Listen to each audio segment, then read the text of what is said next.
गोबर को शहर आने पर मालूम हुआ कि जिस अड्डे पर वह अपना खोंचा लेकर बैठता था, वहां एक दूसरा खोंचे वाला बैठने लगा है और ग्राहक अब गोबर को भूल गए हैं। वह घर भी अब उसे पिंजरे सा लगता था।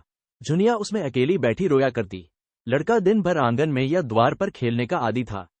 यहां उसके खेलने को कोई जगह न थी। कहां जाए? द्वार पर मुश्किल से 1 गज का रास्ता था।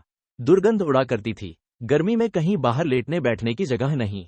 लड़का मां को एक क्षण के लिए न छोड़ता था, और जब कुछ खेलने को न हो तो कुछ खाने और दूध पीने के सिवा वह और क्या करे। घर पर कभी धनिया खिलाती, कभी रूपा, कभी सोना, कभी होरी, कभी पुनिया। यहां अकेली जुनिया थी और उसे घर का सारा काम करना पड़ता था। और गोबर जवानी के नशे में मस्त था। उसकी अतृप्त लालसाएं विषय भोग के सागर में डूब जाना चाहती थीं। किसी काम में उसका मन न लगता।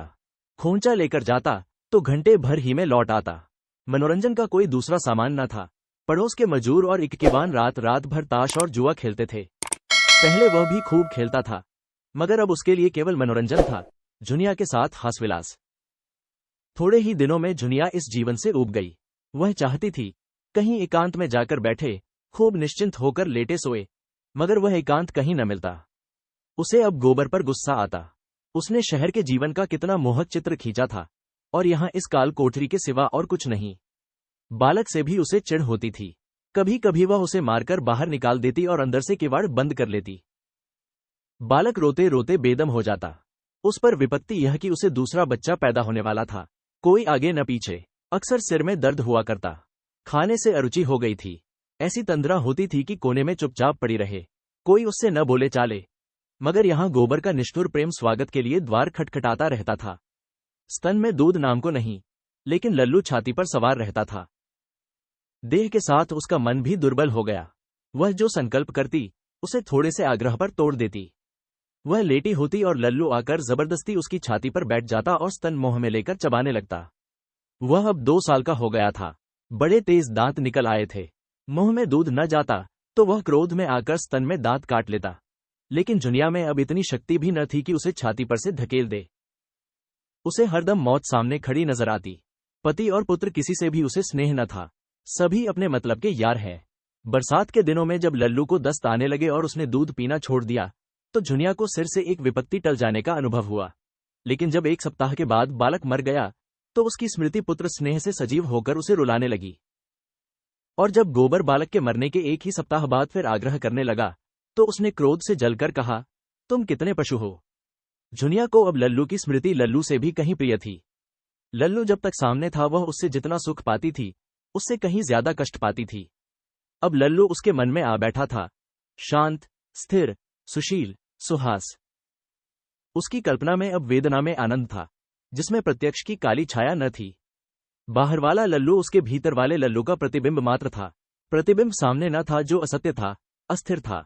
सत्य रूप तो उसके भीतर था, उसकी आशाओं और शुभेच्छाओं से सजीव। दूध की जगह वह उसे अपना रक्त पिला पिलाकर पाल रही थी। उसे अब वह बंद कोठरी और वह दुर्गंधमयी वायु और वह दोनों जून धुएं में जलना, इन बातों का मानो ज्ञान ही न रहा। वह स्मृति उसके भीतर बैठी हुई जैसे उसे शक्ति प्रदान करती रहती। जीते जी जो उसके जीवन का भार था, मरकर उसके प्राणों में समा गया था। उसकी सारी ममता अंदर जाकर बाहर से उदासीन हो गई। गोबर देर में आता है या जल्द, रुचि से भोजन करता है या नहीं, प्रसन्न है या उदास, इसकी अब उसे बिल्कुल चिंता न थी। गोबर क्या कमाता है और कैसे खर्च करता है इसकी भी उसे परवाह न थी। उसका जीवन जो कुछ था, भीतर था, बाहर वह केवल निर्जीव यंत्र थी। उसके शोक में भाग लेकर, उसके अंतर्जीवन में बैठकर, गोबर उसके समीप जा सकता था, उसके जीवन का अंग बन सकता था, पर वह उसके बाह्य जीवन के सूखे तट पर आकर ही प्यासा लौट जाता था। एक दिन उसने रूखे स्वर में कहा, तो लल्लू के नाम को कब तक रोए जाएगी। 4-5 महीने तो हो गए। जुनिया ने ठंडी सांस लेकर कहा, तुम मेरा दुख नहीं समझ सकते। अपना काम देखो, मैं जैसी हूं वैसी पड़ी रहने दो। तेरे रोते रहने से लल्लू लौट आएगा। उद्धरण। जुनिया के पास इसका कोई जवाब न था। वह उठकर पतीली में कचालू के लिए आलू उबालने लगी। गोबर को ऐसा पाषाण हृदय उसने न समझा था। इस बेदर्दी ने लल्लू को उसके मन में और सजग कर दिया। लल्लू उसी का है, उसमें किसी का साझा नहीं, किसी का हिस्सा नहीं। अभी तक लल्लू किसी अंश में उसके हृदय के बाहर भी था। गोबर के हृदय में भी उसकी कुछ ज्योति थी। अब वह संपूर्ण रूप से उसका था। गोबर ने खोचे से निराश होकर शक्कर के मिल में नौकरी कर ली थी। मिस्टर खन्ना ने पहले मिल से प्रोत्साहित होकर हाल में ये दूसरा मिल खोल दिया था। गोबर को वहां बड़े सवेरे जाना पड़ता और दिन भर के बाद जब वह दिया जले घर लौटता तो उसकी देह में जरा भी जान न रहती। घर पर भी उसे इससे कम मेहनत न करनी पड़ती थी, लेकिन वहां उसे जरा भी थकन न होती थी। बीच बीच में वह हंस बोल भी लेता था। फिर उस खुले हुए मैदान में उन्मुक्त आकाश के नीचे जैसे उसकी क्षति पूरी हो जाती थी। वहां उसकी देह चाहे जितना काम करे, मन स्वच्छंद रहता था। यहां देह की उतनी मेहनत न होने पर भी जैसे उस कोलाहल, उस गति और तूफानी शोर का उस पर बोझ सा लदा रहता था। ये शंका भी बनी रहती थी कि न जाने कब डांट पड़ जाए। सभी श्रमिकों की यही दशा थी। सभी ताड़ी या शराब में अपनी दैहिक थकान और मानसिक अवसाद को डुबाया करते थे। गोबर को भी शराब का चस्का पड़ा। घर आता तो नशे में चूर और पहर रात गए और आकर कोई न कोई बहाना खोजकर झुनिया को गालियां देता, घर से निकालने लगता और कभी कभी पीट भी देता। झुनिया को अब ये शंका होने लगी कि वह रखेली है, इसी से उसका यह अपमान हो रहा है। ब्याहता होती तो गोबर की मजाल थी कि उसके साथ यह बर्ताव करता। बिरादरी उसे दंड देती, हुक्का पानी बंद कर देती। उसने कितनी बड़ी भूल की कि इस कपटी के साथ घर से निकल भागी। सारी दुनिया में हंसी भी हुई और हाथ कुछ न आया। वह गोबर को अपना दुश्मन समझने लगी, न उसके खाने पीने की परवाह करती, न अपने खाने पीने की। जब गोबर उसे मारता तो उसे ऐसा क्रोध आता कि गोबर का गला छुरे से रेत डाले। गर्भ ज्यों ज्यों पूरा होता जाता है, उसकी चिंता बढ़ती जाती है। इस घर में तो उसकी मरण हो जाएगी। कौन उसकी देखभाल करेगा, कौन उसे संभालेगा? और जो गोबर इसी तरह मारता पीटता रहा, तब तो उसका जीवन नरक ही हो जाएगा। एक दिन वह बम्बे पर पानी भरने गई तो पड़ोस की एक स्त्री ने पूछा, कै महीने का है रे? झुनिया ने लजाकर कहा, क्या जाने दीदी, मैंने तो गिना गिनाया नहीं है। दोहरी देह की, काली कलूटी, नाटी, कुरूपा, बड़े बड़े स्तनों वाली स्त्री थी। उसका पति इक्का हाँकता था और वह खुद लकड़ी की दुकान करती थी। झुनिया कई बार उसकी दुकान से लकड़ी लाई थी। इतना ही परिचय था। मुस्कराकर बोली, मुझे तो जान पड़ता है, दिन पूरे हो गए हैं। आज ही कल में होगा। कोई दवाई ठीक कर ली है? झुनिया ने भयातुर स्वर में कहा, मैं तो यहां किसी को नहीं जानती। तेरा मर्दुआ कैसा है जो कान में तेल डाले बैठा है? उन्हें मेरी क्या फिक्र। उद्धरण, हाँ देख तो रही हूं, तुम तो सौर में बैठो ही, कोई करने धरने वाला चाहिए कि नहीं? सास नंद, देवरानी जेठानी, कोई है कि नहीं? किसी को बुला लेना था। उद्धरण, मेरे लिए सब मर गए। उद्धरण, वह पानी लाकर जूठे बर्तन मांजने लगी तो प्रसव की शंका से हृदय में धड़कनें हो रही थीं। सोचने लगी, कैसे क्या होगा भगवान? यही तो होगा, मर जाऊंगी। अच्छा है, जंजाल से छूट जाऊंगी। शाम को उसके पेट में दर्द होने लगा। समझ गई विपत्ति की घड़ी आ पहुंची। पेट को एक हाथ से पकड़े हुए पसीने से तर उसने चूल्हा जलाया, खिचड़ी डाली और दर्द से व्याकुल होकर वहीं जमीन पर लेट रही। कोई 10 बजे रात को गोबर आया, ताड़ी की दुर्गंध उड़ाता हुआ। लटपटाती हुई जबान से उटपटांग बक रहा था, मुझे किसी की परवाह नहीं है। जिसे 100 दफे गरज हो रहे, नहीं चला जाए। मैं किसी का ताव नहीं सह सकता। अपने माँ बाप का ताव नहीं सहा, जिसने जन्म दिया, तब दूसरों का ताव क्यों सहूं? जमादार आंखें दिखाता है, यहां किसी की धौंस सहने वाले नहीं है। लोगों ने पकड़ न लिया होता तो खून पी जाता। खून कल देखूंगा बचा को, फांसी ही तो होगी। दिखा दूंगा कि मर्द कैसे मरते हैं। हंसता हुआ, अकड़ता हुआ, मूंछों पर ताव देता हुआ फांसी के तख्ते पर जाऊं तो सही। औरत की जात कितनी बेवफा होती है। खिचड़ी डाल दी और टांग पसार कर सो रही। कोई खाए या न खाए, उसकी बला से आप मजे से फुलके उड़ाती है। मेरे लिए खिचड़ी सता ले, जितना सताते बने, तुझे भगवान सताएंगे जो न्याय करते हैं। उसने झुनिया को जगाया नहीं, कुछ बोला भी नहीं। चुपके से खिचड़ी थाली में निकाली और 2-4 कौर निगलकर बरामदे में लेट रहा। पिछले पहर उसे सर्दी लगी। कोठरी में कंबल लेने गया तो झुनिया के कराहने की आवाज सुनी। नशा उतर चुका था। पूछा, कैसा जी है झुनिया? कहीं दर्द है क्या? हाँ, पेट में जोर से दर्द हो रहा है। उद्धरण, तूने पहले क्यों नहीं कहा? अब इस वक्त कहाँ जाऊं? उद्धरण, किससे कहती? उद्धरण, मैं क्या मर गया था? उद्धरण, तुम्हें मेरे मरने जीने की क्या चिंता? उद्धरण, गोबर घबराया, कहाँ दाई खोजने जाए? इस वक्त वह आने ही क्यों लगी? घर में कुछ है भी तो नहीं। चुड़ैल ने पहले बता दिया होता तो किसी से 2-4 रुपए मांग लाता। इन्हीं हाथों में 150 रुपए हरदम पड़े रहते थे। 4 आदमी खुशामद करते थे। इस कुलछनी के आते ही जैसे लक्ष्मी रूठ गई, टके टके को मोहताज हो गया। सहसा किसी ने पुकारा, यह क्या तुम्हारी घरवाली कराह रही है? दर्द तो नहीं हो रहा है? यह वही मोटी औरत थी जिससे आज झुनिया की बातचीत हुई थी, घोड़े को दाना खिलाने उठी थी। झुनिया का कराहना सुनकर पूछने आ गई थी। गोबर ने बरामदे में जाकर कहा, पेट में दर्द है, छटपटा रही है, यहां कोई दाई मिलेगी? वह तो मैं आज उसे देखकर ही समझ गई थी, दाई कच्ची सराय में रहती है, लपक कर बुला लाओ, कहना जल्दी चल, तब तक मैं यहीं बैठी हूं। उद्धरण, मैंने तो कच्ची सराय नहीं देखी, किधर है? अच्छा तुम उसे पंखा झलते रहो, मैं बुलाए लाती हूं। यही कहते हैं, अनाड़ी आदमी किसी काम का नहीं, पूरा पेट और दाई की खबर नहीं। उद्धरण, ये कहती हुई वह चल दी। इसके मुंह पर तो लोग इसे चुहिया कहते हैं, यही इसका नाम था, लेकिन पीठ पीछे मोटल्ली कहा करते थे। किसी को मोटल्ली कहते सुन लेती थी तो उसके 7 पुरखों तक चढ़ जाती थी। गोबर को बैठे 10 मिनट भी न हुए होंगे कि वह लौट आई और बोली, अब संसार में गरीबों का कैसे निबाह होगा? रानड़ कहती है, 5 रुपए लूंगी, तब चलूंगी, और 8 आने रोज, 12वें दिन 1 साड़ी। मैंने कहा तेरा मुंह झुलस दून, तू जा चूल्हे में, मैं देख लूंगी। 12 बच्चों की मां यूं ही नहीं हो गई हूं, तुम बाहर आ जाओ गोवर्धन, मैं सब कर लूंगी। वक्त पड़ने पर आदमी ही आदमी के काम आता है। 4 बच्चे जना लिए तो दाई बन बैठी। वह झुनिया के पास जा बैठी और उसका सिर अपनी जांघ पर रखकर उसका पेट सहलाती हुई बोली, मैं तो आज तुझे देखते ही समझ गई थी। सच पूछो तो इसी धड़के में आज मुझे नींद नहीं आई। यहां तेरा कौन सगा बैठा है? झुनिया ने दर्द से दांत जमाकर सी करते हुए कहा, अब न बचोगी दीदी। हाय, मैं तो भगवान से मांगने न गई थी, एक को पाला पोसा, उसे तुमने छीन लिया, तो फिर इसका कौन काम था? मैं मर जाऊं माता, तो तुम बच्चे पर दया करना, उसे पाल पोस लेना, भगवान तुम्हारा भला करेंगे। चुहिया स्नेह से उसके केश सुलझाती हुई बोली, धीरज धर बेटी, धीरज धर, अभी क्षण भर में कष्ट कटा जाता है। तूने भी तो जैसे चुप्पी साध ली थी, इसमें किस बात की लाज? मुझसे बता दिया होता तो मैं मौलवी साहब के पास से तावीज ला देती, वही मिर्जाजी जो इस हाते में रहते हैं। इसके बाद झुनिया को कुछ होश न रहा। 9 बजे सुबह उसे होश आया तो उसने देखा चुहिया शिशु को लिए बैठी है और वह साफ साड़ी पहने लेटी हुई है। ऐसी कमजोरी थी मानो देह में रक्त का नाम न हो। चुहिया रोज सवेरे आकर झुनिया के लिए हरीरा और हलवा पका जाती और दिन में भी कई बार आकर बच्चे को उपटन मल जाती और ऊपर से दूध पिला जाती। आज चौथा दिन था, पर झुनिया के स्तनों में दूध न उतरा था। शिशु रो रोकर गला फाड़े लेता था, क्योंकि ऊपर का दूध उसे पचता न था। एक क्षण को भी चुप न होता था। चुहिया अपना स्तन उसके मुंह में देती, बच्चा एक क्षण चूसता, पर जब दूध न निकलता तो फिर चीखने लगता। जब चौथे दिन सांझ तक भी झुनिया के दूध न उतरा तो चुहिया घबराई।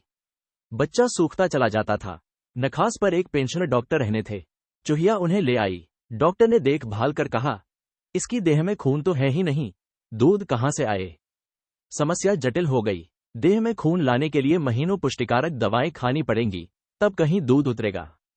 तब तक तो इस मांस के लोथड़े का ही काम तमाम हो जाएगा। पर रात हो गई थी। गोबर ताड़ी पिए ओसारे में पड़ा था। चुहिया बच्चे को चुप कराने के लिए उसके मुंह में अपनी छाती डाले हुए थी कि सहसा उसे ऐसा मालूम हुआ कि उसकी छाती में दूध आ गया है। प्रसन्न होकर बोली, ले झुनिया, अब तेरा बच्चा जी जाएगा, मेरे दूध आ गया। झुनिया ने चकित होकर कहा, तुम्हें दूध आ गया? नहीं री, सच। उद्धरण, मैं तो नहीं पतियाती। उद्धरण, देख ले। उद्धरण, उसने अपना स्तन दबाकर दिखाया। दूध की धार फूट निकली। झुनिया ने पूछा, तुम्हारी छोटी बिटिया तो 8 साल से कम की नहीं है? हाँ, 8वां है, लेकिन मुझे दूध बहुत होता था। उद्धरण, इधर तो तुम्हें कोई बाल बच्चा नहीं हुआ। उद्धरण, वही लड़की पेट पोछनी थी, छाती बिल्कुल सूख गई थी, लेकिन भगवान की लीला है, और क्या। उद्धरण, अब से चुहिया 4-5 बार आकर बच्चे को दूध पिला जाती। बच्चा पैदा तो हुआ था दुर्बल, लेकिन चुहिया का स्वस्थ दूध पीकर गदराया जाता था। एक दिन चुहिया नदी स्नान करने चली गई। बच्चा भूख के मारे छटपटाने लगा। चुहिया 10 बजे लौटी तो झुनिया बच्चे को कंधे से लगाए झुला रही थी और बच्चा रोए जाता था। चुहिया ने बच्चे को उसकी गोद से लेकर दूध पिला देना चाहा, पर झुनिया ने उसे झिड़क कर कहा, रहने दो, अभागा मर जाए वही अच्छा, किसी का एहसान तो न लेना पड़ेगा। चुहिया गिड़गिड़ाने लगी। झुनिया ने बड़े उद्रावन के बाद बच्चा उसकी गोद में दिया, लेकिन झुनिया और गोबर में अब भी न पटती थी। जुनिया के मन में बैठ गया था कि यह पक्का मतलबी, बेदर्द आदमी है। मुझे केवल भोग की वस्तु समझता है। चाहे मैं मरूं या जिऊं, उसकी इच्छा पूरी किए जाऊं, उसे बिल्कुल गम नहीं। सोचता होगा, यह मर जाएगी तो दूसरी लाऊंगा, लेकिन मोह धो रखे बच्चू, मैं ही ऐसी अल्हड़ थी कि तुम्हारे फंदे में आ गई। तब तो पैरों पर सिर रखे देता था, यहां आते ही न जाने क्यों जैसे इसका मिजाज ही बदल गया। जाड़ा आ गया था, पर न ओढ़न न बिछावन। रोटी दाल से जो 2-4 रुपए बचते, ताड़ी में उड़ जाते थे। एक पुराना लिहाफ था, दोनों उसी में सोते थे, लेकिन फिर भी उनमें 100 कोस का अंतर था। दोनों एक ही करवट में रात काट देते। गोबर का जी शिशु को गोद में लेकर खेलाने के लिए तरस कर रह जाता था। कभी कभी वह रात को उठाकर उसका प्यारा मुखड़ा देख लिया करता, लेकिन जुनिया की ओर से उसका मन खिंचता था। जुनिया भी उससे बात न करती, न उसकी कुछ सेवा ही करती, और दोनों के बीच में यह मालिनी समय के साथ लोहे के मोचेर की भांति गहरा, दृढ़ और कठोर होता जाता था। दोनों एक दूसरे की बातों का उल्टा ही अर्थ निकालते, वही जिससे आपस का द्वेष और भड़के, और कई दिनों तक एक एक वाक्य को मन में पाले रहते और उसे अपना रक्त पिला पिलाकर एक दूसरे पर झपट पड़ने के लिए तैयार करते रहते, जैसे शिकारी कुत्ते हों। उधर गोबर के कारखाने में भी आए दिन एक न एक हंगामा उठता रहता था। अब की बजट में शक्कर पर ड्यूटी लगी थी। मिल के मालिकों को मजूरी घटाने का अच्छा बहाना मिल गया। ड्यूटी से अगर 5 की हानि थी, तो मजूरी घटा देने से 10 का लाभ था। इधर महीनों से इस मिल में भी यही मसला छिड़ा हुआ था। मजूरों का संघ हड़ताल करने को तैयार बैठा हुआ था। इधर मजूरी घटी और उधर हड़ताल हुई। उसे मजूरी में धेले की कटौती भी स्वीकार न थी। जब इस तेजी के दिनों में मजूरी में एक धेले की भी बढ़ती नहीं हुई, तो अब वह घाटे में क्यों साथ दे। मिर्जा खुर्शीद संघ के सभापति और पंडित ओंकारनाथ बिजली संपादक मंत्री थे। दोनों ऐसी हड़ताल कराने पर तुले हुए थे कि मिल मालिकों को कुछ दिन याद रहे। मजूरों को भी हड़ताल से क्षति पहुंचेगी, यहां तक कि हजारों आदमी रोटियों को भी मोहताज हो जाएंगे। इस पहलू की ओर उनकी निगाह बिल्कुल न थी। और गोबर हड़तालियों में सबसे आगे था। उद्दंड स्वभाव का था ही, ललकारने की जरूरत थी। फिर वह मारने मरने को न डरता था। एक दिन जुनिया ने उसे जी कड़ा करके समझाया भी, तुम बाल बच्चे वाले आदमी हो, तुम्हारा इस तरह आग में कूदना अच्छा नहीं। इस पर गोबर बिगड़ उठा, तू कौन होती है मेरे बीच में बोलने वाली, मैं तुझसे सलाह नहीं पूछता। बात बढ़ गई और गोबर ने जुनिया को खूब पीटा। चूहिया ने आकर जुनिया को छुड़ाया और गोबर को डांटने लगी। गोबर के सिर पर शैतान सवार था। लाल लाल आंखें निकालकर बोला, तुम मेरे घर में मत आया करो चूहा, तुम्हारे आने का कुछ काम नहीं। चूहिया ने व्यंग के साथ कहा, तुम्हारे घर में न आऊंगी तो मेरी रोटियां कैसे चलेंगी। यहीं से मांग जांच कर ले जाती हूं, तब तवा गर्म होता है। मैं न होती लाला तो ये बीबी आज तुम्हारी लातें खाने के लिए बैठी न होती। गोबर घूंसा तानकर बोला, मैंने कह दिया, मेरे घर में न आया करो। तुम ही ने इस चुड़ैल का मिजाज आसमान पर चढ़ा दिया है। चूहिया वहीं डटी हुई निहशंक खड़ी थी। बोली, अच्छा अब चुप रहना गोबर। बेचारी अधमरी लड़कोरी औरत को मारकर तुमने कोई बड़ी जवामदीर का काम नहीं किया है। तुम उसके लिए क्या करते हो कि तुम्हारी मार सहे। एक रोटी खिला देते हो इसलिए अपने भाग बखानों की ऐसी गौ औरत पा गए हो। दूसरी होती तो तुम्हारे मुंह में झाड़ू मारकर निकल गई होती। मोहल्ले के लोग जमा हो गए और चारों ओर से गोबर पर फटकारें पड़ने लगी। वही लोग जो अपने घरों में अपनी स्त्रियों को रोज पीटते थे, इस वक्त न्याय और दया के पुतले बने हुए थे। चूहिया और शेर हो गई और फरियाद करने लगी, दाढ़ीदार कहता है मेरे घर ना आया करो। बीबी बच्चा रखने चला है, यह नहीं जानता कि बीबी बच्चों का पालना बड़े गुर्दे का काम है। इससे पूछो, मैं न होती तो आज ये बच्चा जो बछड़े की तरह कुलेले कर रहा है, कहाँ होता। औरत को मारकर जवानी दिखाता है। मैं न हुई तेरी बीबी, नहीं यही जूती उठाकर मुंह पर तरातर जमाती और कोठरी में धकेलकर बाहर से किवाड़ बंद कर देती। दाने को तरस जाते। गोबर झल्लाया हुआ अपने काम पर चला गया। चूहिया औरत न होकर मर्द होती तो मजा चखा देता। औरत के मुंह क्या लगे। मिल में असंतोष के बादल घने होते जा रहे थे। मजदूर बिजली की प्रतियां जेब में लिए फिरते और जरा भी अवकाश पाते तो 2-3 मजदूर मिलकर उसे पढ़ने लगते। पत्र की बिक्री खूब बढ़ रही थी। मजदूरों के नेता बिजली कायले में आधी रात तक बैठे हड़ताल की स्कीमें बनाया करते और प्रातःकाल जब पत्र में ये समाचार मोटे मोटे अक्षरों में छपता तो जनता टूट पड़ती और पत्र की कापियां दूने तिगुने दाम पर बिक जाती। उधर कंपनी के डायरेक्टर भी अपनी घात में बैठे हुए थे। हड़ताल हो जाने में ही उनका हित था। आदमियों की कमी तो है नहीं, बेकारी बढ़ी हुई है। इसके आधे वेतन पर ऐसे ही आदमी आसानी से मिल सकते हैं। माल की तैयारी में एकदम आधी बचत हो जाएगी। 10-5 दिन काम का हर्ज होगा, कुछ परवाह नहीं। आखिर यह निश्चय हो गया कि मजूरी में कमी का ऐलान कर दिया जाए। दिन और समय नियत कर दिया गया। पुलिस को सूचना दे दी गई। मजूरों को कानो कान खबर न थी। वे अपनी घात में थे। उसी वक्त हड़ताल करना चाहते थे जब गोदाम में बहुत थोड़ा माल रह जाए और मांग की तेजी हो। एकाएक एक दिन जब मजूर लोग शाम को छुट्टी पाकर चलने लगे तो डायरेक्टरों का ऐलान सुना दिया गया। उसी वक्त पुलिस आ गई। मजूरों को अपनी इच्छा के विरुद्ध उसी वक्त हड़ताल करनी पड़ी जब गोदाम में इतना माल भरा हुआ था कि बहुत तेज मांग होने पर भी 6 महीने से पहले न उठ सकता था। मिर्जा खुर्शीद ने यह खबर सुनी तो मुस्कुराए, जैसे कोई मनस्वी योद्धा अपने शत्रु के रणकौशल पर मुग्ध हो गया हो। एक क्षण विचारों में डूबे रहने के बाद बोले, अच्छी बात है। अगर डायरेक्टरों की यही इच्छा है तो यही सही। हालतें उनके मुवाफिक हैं, लेकिन हमें न्याय का बल है। वह लोग नए आदमी रखकर अपना काम चलाना चाहते हैं। हमारी कोशिश ये होनी चाहिए कि उन्हें एक भी नया आदमी न मिले। यही हमारी फतह होगी। बिजली कायले में उसी वक्त खतरे की मीटिंग हुई। कार्यकारिणी समिति का भी संगठन हुआ। पदाधिकारियों का चुनाव हुआ और 8 बजे रात को मजूरों का लंबा जुलूस निकला। 10 बजे रात को कल का सारा प्रोग्राम तय किया गया और ये ताकीद कर दी गई कि किसी तरह का दंगा फसाद न होने पाए।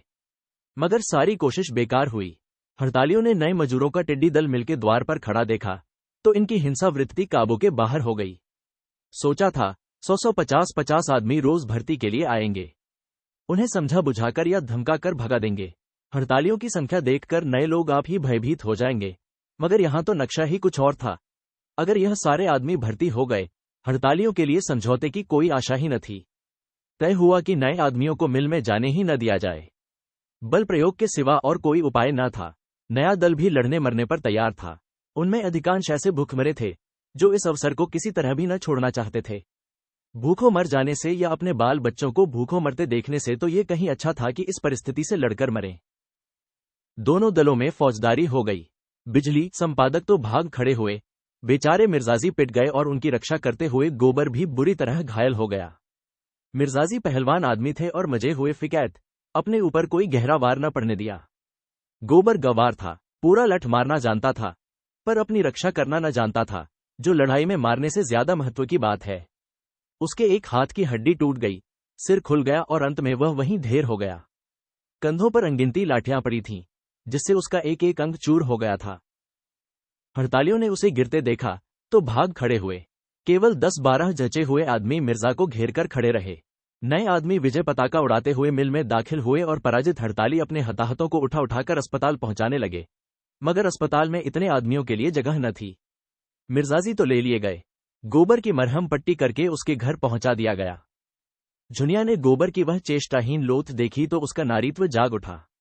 अब तक उसने उसे सबल के रूप में देखा था, जो उस पर शासन करता था, डांटता था, मारता था। आज वह अपंग था, निस्सहाय था, दयनीय था। झुनिया ने खाट पर झुककर आंसू भरी आंखों से गोबर को देखा और घर की दशा का ख्याल करके उसे गोबर पर एक ईशार में क्रोध आया। गोबर जानता था कि घर में एक पैसा नहीं है, वह ये भी जानता था कि कहीं से एक पैसा मिलने की आशा नहीं है। ये जानते हुए भी, उसके बार बार समझाने पर भी, उसने यह विपत्ति अपने ऊपर ली। उसने कितनी बार कहा था, तुम इस झगड़े में न पढ़ो, आग लगाने वाले आग लगाकर अलग हो जाएंगे, जाएगी गरीबों के सिर। लेकिन वह कब उसकी सुनने लगा था। वह तो उसकी बैरिन थी। मित्र तो वह लोग थे जो अब मजे से मोटरों में घूम रहे हैं।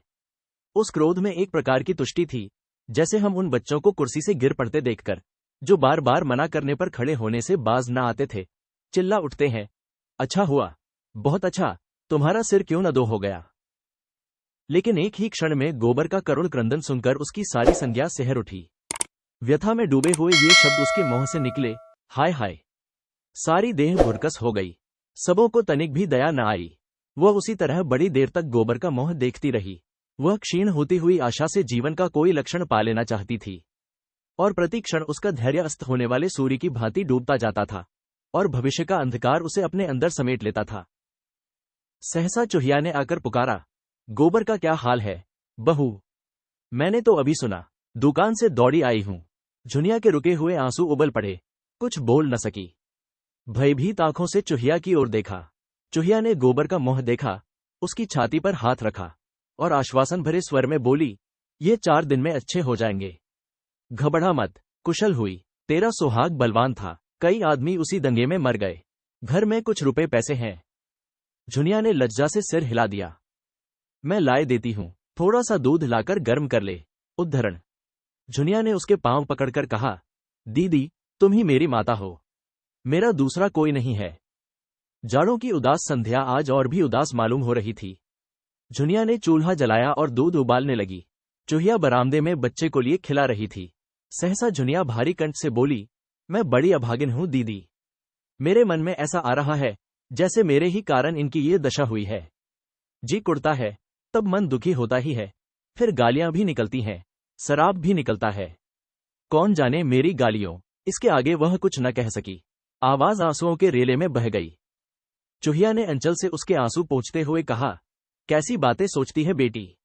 ये तेरे सिंदूर का भाग है कि यह बच गए, मगर हां, इतना है कि आपस में लड़ाई हो तो मुंह से चाहे जितना बकले, मन में कीना न पाले। बीज अंदर पड़ा तो अनखुआ निकले बिना नहीं रहता। झुनिया ने कंपन भरे स्वर में पूछा, अब मैं क्या करूं दीदी। चूहिया ने धादस दिया, कुछ नहीं बेटी, भगवान का नाम ले, वही गरीबों की रक्षा करते हैं। उसी समय गोबर ने आंखें खोली और झुनिया को सामने देखकर याचना भाव से क्षीण स्वर में बोला, आज बहुत चोट खा गया झुनिया। मैं किसी से कुछ नहीं बोला, सबों ने अनायास मुझे मारा। कहा सुना माफ कर, तुझे सताया था, उसी का यह फल मिला। थोड़ी देर का और मेहमान हूं, अब न बचूंगा। मारे दर्द के सारी देह फटी जाती है। चूहिया ने अंदर आकर कहा, चुपचाप पड़े रहो, बोलो चालो नहीं, मरोगे नहीं, इसका मेरा जुम्मा। गोबर के मुख पर आशा की रेखा झलक पड़ी। बोला, सच कहती हो, मैं मरूंगा नहीं। हाँ, नहीं मरोगे। तुम्हें हुआ क्या है, जरा सिर में चोट आ गई है और हाथ की हड्डी उतर गई है। ऐसी चोटें मर्दों को रोज ही लगा करती हैं, इन चोटों से कोई नहीं मरता। उद्धरण। अब मैं झुनिया को कभी न मारूंगा। उद्धरण। डरते होगे कि कहीं झुनिया तुम्हें न मारे। उद्धरण। वह मारेगी भी तो न बोलूंगा। उद्धरण। अच्छा होने पर भूल जाओगे। उद्धरण। नहीं दीदी, कभी न भूलोगा। उद्धरण। गोबर इस समय बच्चों की सी बातें किया करता। 10-5 मिनट अचेत सा पड़ा रहता। उसका मन न जाने कहां कहां उड़ता फिरता। कभी देखता वह नदी में डूबा जा रहा है और झुनिया उसे बचाने के लिए नदी में चली आ रही है। कभी देखता कोई दैत्य उसकी छाती पर सवार है और झुनिया की शक्ल की कोई देवी उसकी रक्षा कर रही है। और बार बार चौंक कर पूछता, मैं मरूंगा तो नहीं झुनिया। 3 दिन उसकी यही दशा रही और झुनिया ने रात को जागकर और दिन को उसके सामने खड़े रहकर जैसे मौत से उसकी रक्षा की। बच्चे को चूहिया संभाले रहती। चौथे दिन झुनिया इक्का लाई और सबों ने गोबर को उस पर लाद कर अस्पताल पहुंचाया। वहां से लौटकर गोबर को मालूम हुआ कि अब वह सचमुच बच जाएगा। उसने आंखों में आंसू भरकर कहा, मुझे क्षमा कर दो झुना। इन 3-4 दिनों में चूहिया के 3-4 रुपए खर्च हो गए थे और अब झुनिया को उससे कुछ लेते संकोच होता था। वह भी कोई मालदार तो थी नहीं, लकड़ी की बिक्री के रुपए झुनिया को दे देती। आखिर झुनिया ने कुछ काम करने का विचार किया। अभी गोबर को अच्छे होने में महीनों लगेंगे, खाने पीने को भी चाहिए, दवा दारू को भी चाहिए। वह कुछ काम करके खाने भर को तो ले ही आएगी। बचपन से उसने गवों का पालन और घास छीलना सीखा था। यहाँ गवें कहाँ थीं? हाँ, वह घास छील सकती थी। मोहल्ले के कितने ही स्त्री पुरुष बराबर शहर के बाहर घास छीलने जाते थे और 8-10 आने कमा लेते थे।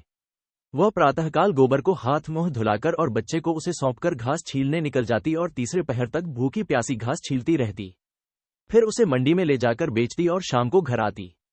रात को भी वह गोबर की नींद सोती और गोबर की नींद जागती। मगर इतना कठोर श्रम करने पर भी उसका मन ऐसा प्रसन्न रहता मानो झूले पर बैठी गा रही है।